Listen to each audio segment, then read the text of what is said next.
I can't believe we've done an episode on scales, but we've never really talked about intervals on music theory. Well, that's because I don't know what an interval is. You're just doing that play ignorant host thing so you'll get me to explain intervals to our YouTube audience. Okay, I agree with you. You go ahead and write the episode on intervals. I don't think I can. It don't matter if I don't win this fight. Don't matter if this guy opens our head up either. Cause all I really want to do is go, explain the distance. Nobody's ever explained the distance with intervals. If I can explain the distance, seeing those scale degrees, and I'm still standing, I'll know for the first time in my life, you see, that I weren't just another bum from the neighborhood. Okay, geez, Rocky Balboa. Well, let's get to it, because going the distance is actually a perfect way to describe intervals. This is music theory. Adrian!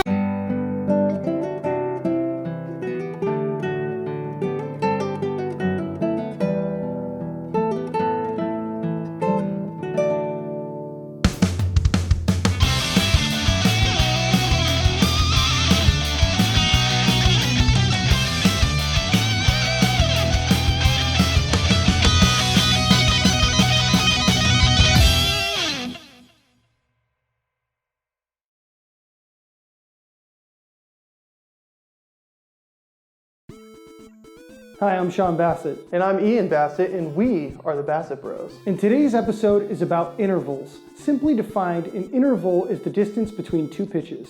That's right. We've used on this channel our hands to indicate distance like this a whole lot. But today we're going to get into the nitty-gritty of what these distances actually are. Like he said, we've mentioned these interval distances before, so we'll be sure to link to episodes in the description down below. So what is an interval?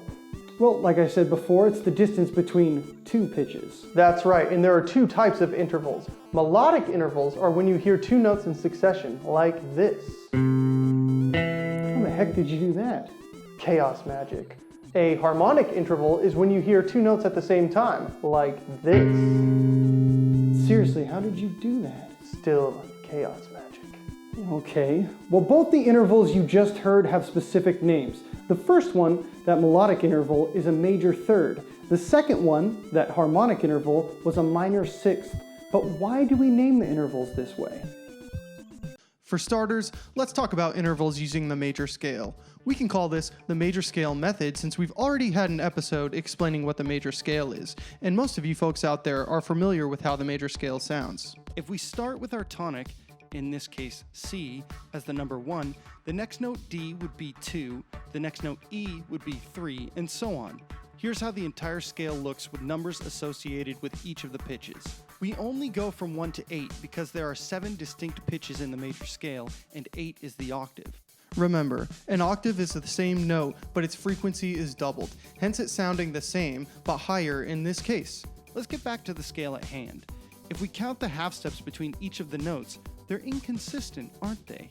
Between each of the notes, we have a whole step, except between E and F and B and C. You said that before I could finish, right? You've drilled that into your head forever and ever, right? Good, I'm just checking. Now, if we are defining intervals based on the first note, that C, we have to take into account that each of the distances are not consistent. That gives each of these intervals a special character, which we have to define. In other words, we'll have to add prefixes to the numbers to define the character of the intervals even further. Here is what each interval looks like when defined in the major scale. Now let's get into each one of those prefixes. We have perfect, major, and minor listed here. There's two other ones, but we'll get into those later. That's right. Now it's important to talk about why we call the unison, fourths, fifths, and the octave perfect. Historically, these intervals were thought of as more consonant. They seem to just kind of sit there in space, whereas the other intervals might have a happy or a sad quality to them. Right, and when concerning major and minor scales, the seconds, the thirds, the sixes, and the sevenths all have to have a major or minor prefix before them in order for those intervals to fit diatonically. So like you said, when talking about those major and minor scales, if you hear a third and it sounds wider, like this, it's a major third. If you hear a third and it sounds narrower, like this, it's a minor third. How did you Well, like you say, chaos magic. No, I did that in editing. Let's look at the major scale and talk about those half steps. Here's the C major scale. Notice the prefixes are there. This is a melodic way to divide the octave, but the octave divides into 12 chromatic notes.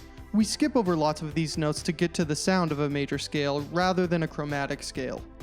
If you're playing in C major, you'll skip all the black keys on the piano. In other words, there's no sharps or flats. Now you know why we chose a scale, huh? But we can use those skipped notes to discover distance. The distance from one note to the next without skipping over anything is a half step. For each of these intervals, you can start on the prime note and count how many half steps it would take to produce the desired interval. From C to E, count up. C is our starting point, so then C sharp would be 1, D would be 2, D sharp would be 3, and E would be 4. So anytime we want a major third, no matter what key we are in, we would count up 4 half steps. It's important to recognize that the note names should be a third alphabetically. In other words, C to D double sharp would not be called a major third even though they sound exactly the same. More on this later. But wait, there's more prefixes. Remember that a unison, a fourth, a fifth, or an octave are all defined as perfect under this system. But what happens if we take a perfect interval and raise them or lower them a half step? Well, when you raise a perfect interval a half step, it becomes an augmented interval. And when you lower a perfect interval a half step, it becomes a diminished interval. So remember, augmented gets wider and diminished gets narrower. My favorite example of this is the tritone, the devil's interval. Yeah, me too. It's the diminished fifth. Or the augmented fourth. Wait a sec, those sounded exactly the same, but were written differently. Now that brings us to a point that we talked about earlier. An interval number is absolutely defined by what is written. What do I mean by this? Think of C to G. It's some sort of fifth because we count up 5. C, D, E, F, G. Now if you're going to think C to G flat, it's still a fifth even though it's a diminished fifth because you're still counting up 5 from a C to a G. Get it? Okay, so now let's talk about C to F. C, D, E, F has got to be some kind of fourth because we're going up 4. So C to F sharp would be an augmented fourth. Now when you hear two different intervals that sound exactly the same, we call those Enharmonic Equivalents. Now I'm not sure if we mentioned this on the show before, but all notes have Enharmonic Equivalents, not just intervals. So in this case, the F sharp and the G flat sound exactly the same, so they are Enharmonic Equivalents. So when working on intervals, I hope you can see why naming your notes correctly is so important. So let's recap what we know about intervals so far. An interval is the distance between two notes. Each of those distances is defined by a number, which is determined by using an inclusive style of counting, ascending or descending the musical alphabet. Once you have the number, you can determine the prefix by seeing how wide the interval is. The standard width for unisons, fourths, fifths, and octaves is labeled perfect. The standard widths for seconds, thirds, sixths, and sevenths are major or minor. If you make any minor or perfect interval smaller by 1/2 step, that interval becomes diminished. If you make any major or perfect interval bigger by 1/2 step, they become augmented. Here's a list of intervals in the major scale. Pause here and write this down. Get comfortable with these intervals. Now here's a list of intervals in the natural minor scale. Get comfortable with these too. In the future, we'll be showing more scales and making all kinds of adjustments, but these two scales are the best place to start. Okay, brother, I think I'm getting it now. C to E is a major third. Why? Because we use our inclusive style of counting, C, D, E, to get a third, and we know it contains 4 half steps, which is the wider of the 2/3 that we know so far, making it the major third. Awesome, you're getting it. But what if I were to switch that around? What if I wanted you to go from E to C? Oh, we could do the same thing, right? E, F, G, A, B, C. We know it's some kind of a sixth, right? We kind of think about the half steps, got to do a little mental math here. We get 8 half steps, making it the smaller of the 2 sixes that we know, makes it a minor sixth. All right, that was good. But what if I told you there was a quicker way to do what you just did, called inverting the interval? I'll bite. Any interval can be inverted. In our example here, C to E is a major third. If we flip the order, E to C is a minor sixth. There's a formula you can use here when inverting intervals. 9 minus your interval number equals the inversion of that interval. For our example here, of C to E being flipped from E to C, 9 minus 3, our original distance, equals 6. So the inversion will be some type of sixth. To invert the prefix, here are the rules. Perfect stays perfect, major becomes minor, minor becomes major, diminished becomes augmented, and augmented becomes diminished.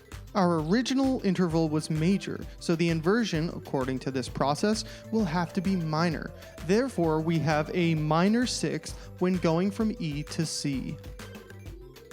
Now I know that seems slower than the previous method because we took our time explaining the process, but trust me, it's much quicker. We do like to be thorough. That's right. But what happens now when an interval is larger than an octave apart? That happens in music, right? Well, of course it does. We can still use the same process. Let's think of that C to E major third we've been harping on this whole time, right? C to E is a major third. What happens when you displace it an octave? Well, a C to E larger than an octave sounds like this. Oof, there goes my soul. Anyways, we can still use the same method to figure out the distances. C, D, E, F, G, A, B, C, D, E. That gives us a tenth. And since we knew that the quality was major before when it was a third, we can keep that and we now know it is a major tenth. So the way I like to do it is to really get to know my intervals within the octave. So C to E would be a major third. Then add 7 to your third, and then it becomes a major tenth. The prefix, again, remains unchanged. Now I know what a lot of you guys out there are thinking. Why would we displace it in octave? Are we adding 7? Well, just remember in music, we always use an inclusive style of counting. So that 1 as your starting point makes it mathematically the same as adding 7. Look, if you're confused about it, just add 7. Just add 7. Yeah.